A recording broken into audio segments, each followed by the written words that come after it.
And welcome back here on News Channel Nebraska. We have the great opportunity to once again be joined by University of Nebraska President Ted Carter, who's taken some time with us today. And today we're talking about workforce development, which is one of the top issues for Nebraska across the entire state. So President Carter, we've seen some troubling trends in Nebraska where more people are moving out of state than are moving in. So what do we need to do to turn around that brain drain and flip the narrative so that people are staying here in Nebraska? Well, I've been reading about that since well before I got here, and now that I'm here, I'm front and center with this issue.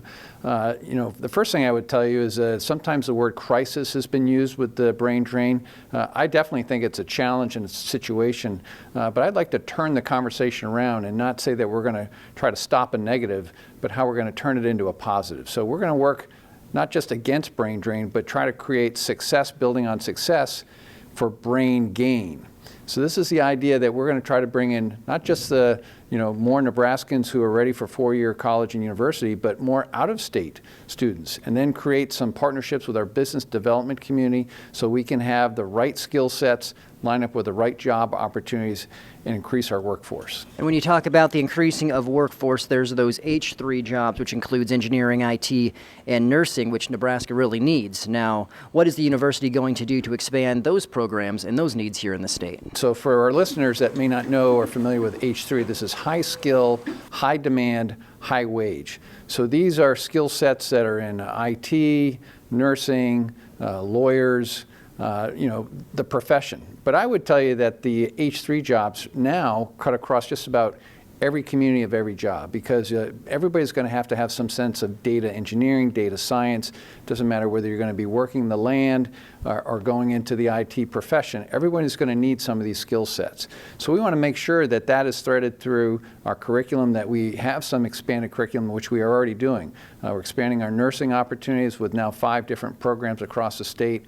There's a new engineering building going up right on the UNL campus that'll double that student body population to about 5,000. It'll be the second largest college at UNL.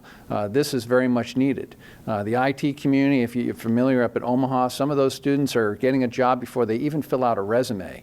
So the job opportunities are there. We just have to figure out how to expand them and how to make sure that people in the state and out of state know this is a great opportunity. We are the best value, top-notch education in the Big Ten, and I would argue across the entire nation. Lastly, one solution proposed by Governor Ricketts to address that workforce shortage is a new scholarship program providing financial aid to the university, state, and community college students in high-needs areas.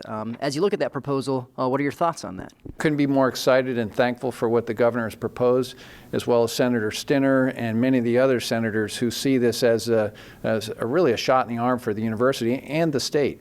So this is an opportunity, about $16 million, about which half would go to the university system. And this is to bring in not just the top academic students from Nebraska, but the right students. So not just merit-based need, but financial need, that we can now have the ability to put the right students in, take care of them, and find those jobs for those students here in Nebraska.